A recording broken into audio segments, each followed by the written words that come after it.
दोस्तों आज का यह वीडियो उन होम ओनर के लिए होगी जो या तो अपना घर बना रहे हैं या किसी कॉन्ट्रैक्टर ठेकेदार से बनवा रहे हैं, और उन मकान मालिकों के लिए तो बहुत ही महत्वपूर्ण है जिनके घर की कंस्ट्रक्शन में प्लिंथ बीम को डालने की तैयारी चल रही है।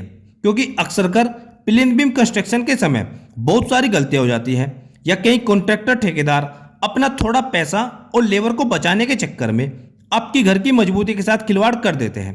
तो मेरे साथ वीडियो में अंत तक बने रहिएगा, चाहे आप घर खुद से बनवा रहे हो या फिर आप किसी कॉन्ट्रैक्टर या ठेकेदार से बनवा रहे हैं। अगर आप यह सब गलतियां नहीं करेंगे तो डेफिनेटली आपका घर अच्छा और मजबूत बनेगा। चलिए दोस्तों, ज्यादा देरी न करते हुए वीडियो को स्टार्ट करते हैं। Number 1, minimum size of plinth beam. साथियों, चाहे आप एक मंजिला घर बनाएं, 2 मंजिला, 3 मंजिला या फिर 4 मंजिला, इसमें आपके प्लिंथ बीम का साइज 9 इंच बाई 9 इंच से कम नहीं होना चाहिए। आप चाहे तो इससे ज्यादा रख सकते हैं। वैसे आप 9 इंच बाई 9 इंच का साइज एक मंजिला और 2 मंजिला घर के लिए रख सकते हैं, और अगर आप 3 मंजिला या 4 मंजिला घर बनाना चाहते हैं तो इसमें आप 9 इंच बाई 12 इंच का साइज रख सकते हैं। वैसे प्लिंथ बीम साइज के कंप्लीट डिटेल वीडियो का लिंक आपको डिस्क्रिप्शन में मिल जाएगा। अब नेक्स्ट है minimum number of bar and minimum dia using in plinth beam. It means आपको कभी भी प्लिंथ बीम में 4 बार से कम बिल्कुल नहीं रखने हैं। 4 बार से ज्यादा तो रख सकते हैं पर उससे कम नहीं।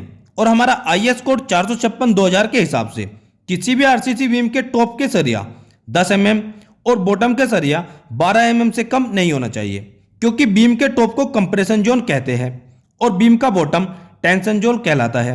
इसलिए हमेशा बीम बॉटम में टॉप के सरिये से बड़ा डाया यूज करना चाहिए। क्योंकि बहुत सारे लोग या ठेकेदार यह गलती करते हैं कि प्लिंथ बीम में 8 या 10 mm का डाया दे देते हैं, जो कि घर की मजबूती के लिहाज से बिल्कुल गलत है।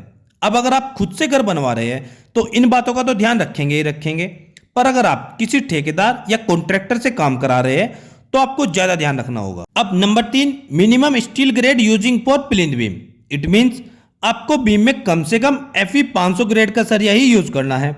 अगर आप ज्यादा ग्रेड का सरिया यूज कर सकते हैं तो बहुत अच्छा है, पर आपको FE 500 से कम ग्रेड का सरिया यूज बिल्कुल नहीं करना है। तो यह गलती भी न हो पाए, इस बात का भी जरूर ध्यान रखें। अब नेक्स्ट है minimum grade concrete use in plinth beam. मतलब दोस्तों, आपको ध्यान रखना है कि अगर आप सिर्फ एक मंजिला या 2 मंजिला घर बना रहे हैं तो आप M20 यानी कि 1:3 के रेशो का कंक्रीट यूज करें, जिसमें आपका 1 पार्ट सीमेंट होगा, 1.5 पार्ट सैंड और 3 पार्ट एग्रीगेट यानी कि गिट्टी का रहेगा।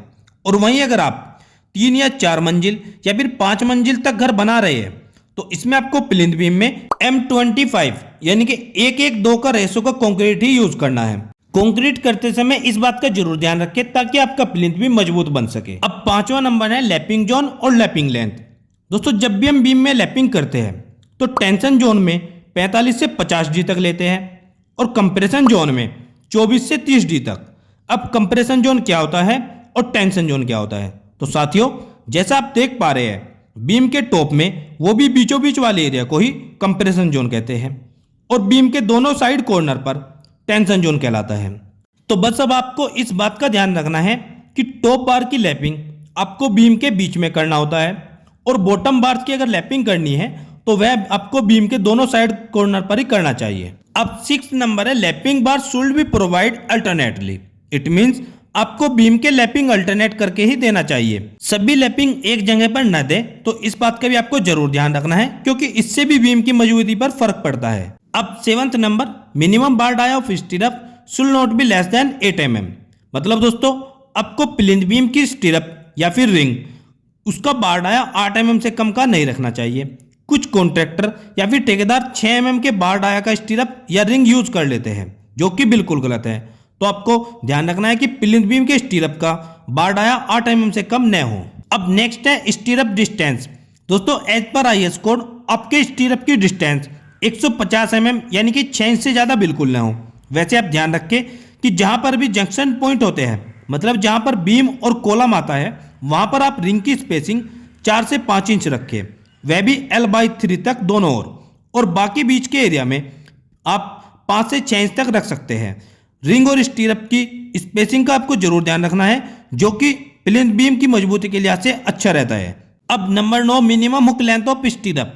साथियों, सबसे पहले आपको यह ध्यान रखना है कि स्टीरअप कुछ ऐसे बनेगी जैसे आप देख पा रहे हो, और स्टीरअप का हुक आपको 135 डिग्री पर ही बेंड करना है। इस हुक की लेंथ आप 3 इंच तक रख सकते हो, यानी कि लगभग 80 mm तक आपकी इस हुक की लेंथ रखनी चाहिए आपको। ज्यादातर बार बेंडर स्टीरअप बनाते हुए हुक को 90 डिग्री पर ही मोड़ते हैं, जो कि बिल्कुल गलत है। अब नंबर 10 है स्टीरअप hook position should be alternate. It means स्टीरअप देते हुए आपको ध्यान रखना है कि हुक की पोजीशन अल्टरनेट हो और वह भी ऊपर की ओर, और आपकी एक हुक एक साइड रहेगी और अगली हुक आपकी दूसरी साइड होगी। तो कुछ ऐसे जैसे आप देख पा रहे हो आपकी हुक की पोजीशन रहनी चाहिए। अब नंबर 12 है शटरिंग ऑफ प्लिंथ बीम। साथियों, कॉन्ट्रैक्टर अक्सर कर शटरिंग करने में यह गलतियां करते हैं। कुछ कॉन्ट्रैक्टर तो ब्रिक वॉल की शटरिंग भी कर देते हैं, जो कि गलत है, क्योंकि ब्रिक कंक्रीट की सैलरी को ऑब्जर्व कर लेती है, जिससे प्लिंथ बीम कमजोर हो सकता है। इसलिए आप शटरिंग हमेशा लोहे की या फिर प्लाई बोर्ड की ही करें, और शटरिंग करते हुए प्लिंथ बीम की लाइन, लेंथ और विड्थ का प्रॉपर ध्यान रखें, क्योंकि जैसा आप शटरिंग बीम को शेप देंगे वैसे ही आपका बीम बनकर निकलेगा। इसलिए आप शटरिंग करते समय जरूर ध्यान रखें कि आपकी शटरिंग प्रॉपर अच्छे ढंग से की गई हो। अब नेक्स्ट और मोस्ट इंपोर्टेंट है कवर ब्लॉक। साथियों, कॉन्ट्रैक्टर या फिर मैसन अक्सर कर यहां पर मिस्टेक कर देते हैं। वह बिना कवर ब्लॉक दिए ही बीम की कंक्रीट करवा देते हैं, जो कि बिल्कुल गलत है। आपको ध्यान देना है कि बीम में प्रॉपर तरीके से कवर ब्लॉक दिया जाए। अब 14 नंबर आता है डिशटरिंग ऑफ प्लिंथ बीम। साथियों, प्लिंथ बीम की डिशटरिंग आप 2 दिन के बाद ही करें, यानी कि प्लिंथ बीम कास्टिंग के आप 48 घंटे के बाद ही प्लिंथ बीम की डिशटरिंग करें। अब नेक्स्ट और मोस्ट इंपोर्टेंट पॉइंट है प्लिंथ बीम क्यूरिंग। दोस्तों, आपको प्लिंथ बीम की प्रॉपर तरीके से क्यूरिंग करनी चाहिए। अगर आप सर्दियों के मौसम में हैं तो आप कम से कम दिन में 2 से 3 बार क्यूरिंग करें, और गर्मियों के मौसम में कम से कम 5 से 6 बार दिन में क्यूरिंग करते रहे, वह भी कम से कम 7 से 10 दिनों तक। दोस्तों, आपको ध्यान रखना है कि प्लिंथ बीम की क्यूरिंग आपको प्रॉपर तरीके से करनी चाहिए, क्योंकि अक्सर कर लोग इसको अवॉइड करते हैं और वह प्लिंथ बीम डालने के 1 या 2 दिन बाद ही ऊपर का काम स्टार्ट कर देते हैं, जो कि गलत है। तो मैं आपको सजेस्ट करूंगा कि जब भी आप प्लिंथ बीम डालें तो उसके बाद 7 से 10 दिनों तक उसकी अच्छी तरह से तराई करें, ताकि वह अपनी मजबूती को अच्छी तरह से गेन कर सके। अब 16 नंबर है प्लिंथ बीम हाइट। साथियों, अक्सर कर देखा गया है कि लोग प्लिंथ बीम की हाइट कम रख लेते हैं, जिस वजह से उन्हें बाद में दिक्कतों का सामना करना पड़ता है। इसलिए आप प्लिंथ बीम की हाइट अपने फ्यूचर रोड प्लान को देखकर ही करें। इट मींस आपके मकान के जो बाहर की मेन रोड है उसको देखकर ही आप अपने घर की हाइट को डिसाइड करें, ताकि आपका घर कम से कम 2 से 3 फीट तक ऊपर रहे। अब नेक्स्ट है प्लिंथ बीम फिलिंग। दोस्तों, आपको ध्यान रखना है कि प्लिंथ बीम का काम होने के बाद उसमें आपको मोरूम, सैंड या फिर सोयल, कुछ इसी तरह का मटेरियल फिल करना होता है। तो वह आप एक ही बार में फिल न करें।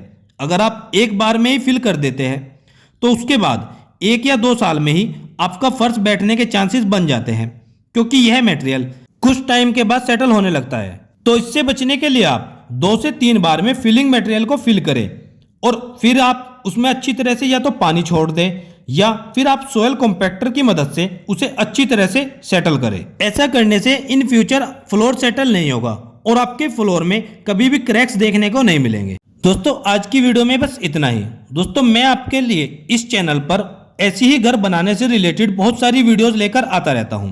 अगर आपको घर बनाने से रिलेटेड कोई और भी जानकारी चाहिए तो आप चैनल पर विजिट कर सकते हैं। दोस्तों, वीडियो आपको कैसी लगी प्लीज कमेंट सेक्शन में जरूर बताइएगा, और जाते जाते प्लीज वीडियो को लाइक, और चैनल पर अगर आप मेरे नए हैं तो चैनल को सब्सक्राइब करना मत भूलिएगा, और बेल आइकन को प्रेस कर दीजिएगा, ताकि मेरी आने वाली और भी अच्छी वीडियो की नोटिफिकेशन आप तक पहुंचती रहे। मिलते हैं दोस्तों एक और नई वीडियो में, एक और नई वीडियो लेक्चर के साथ। तब तक दोस्तों आप सबको मेरा नमस्कार, और वीडियो के अंत तक बने रहने के लिए आपका बहुत बहुत धन्यवाद।